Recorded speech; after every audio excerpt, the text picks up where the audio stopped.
it's hard to just pick up a piece of wood and say, oh, I'm going to make something out of this, or I'm going to cut something out of that.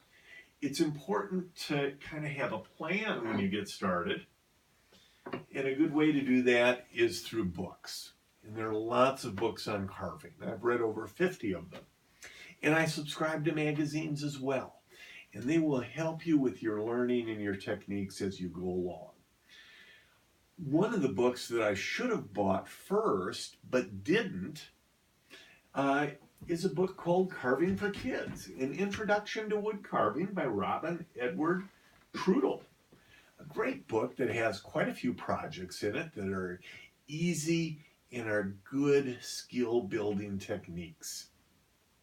I started out with the Frosty the Snowman icicle. Good project, teaches you about the different cuts to make, is fairly easy. After you carve a few of them, you start to want to make some changes and do some things on your own. And what this book did for me was, certainly up on the screen, you can see quite a few. Hopefully you can see quite a few of the projects that I've done, along with a few mustache ornaments. But you can also make bottle stoppers out of them. I tend to make a lot of snowmen with top hats, tall hats, some with bow ties,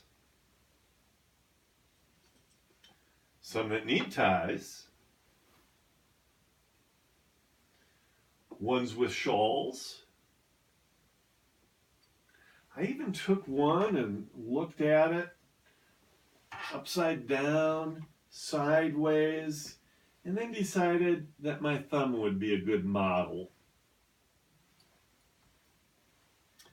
Sometimes when you cut open a piece of wood, you find that on the inside is a knot. And what do you do with that knot? We turned it into, my daughter thinks it's a menacing gnome. I come back and tell her it's a mystical gnome.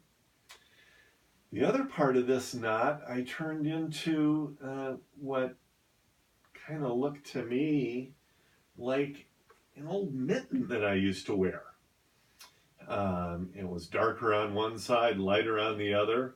It had the knit wool mitten that fit on the inside. And my crude painting tried to show that. But it's light and dark on either side. And when you get something like this, it ends up being one of your favorite ornaments. Where else are you going to find something like that? It's unique, it's original, and it's one of a kind. One of one. My next ornament that I'm getting ready to paint is, actually I've done a few. I've done a couple with squirrels. This one is going to be a skunk. I've done another skunk, but I always get a chuckle out of those. Anyways, Carving for Kids is a great book that'll help you get started in wood carving to hopefully a lifetime of enjoyment. Take care. Be well.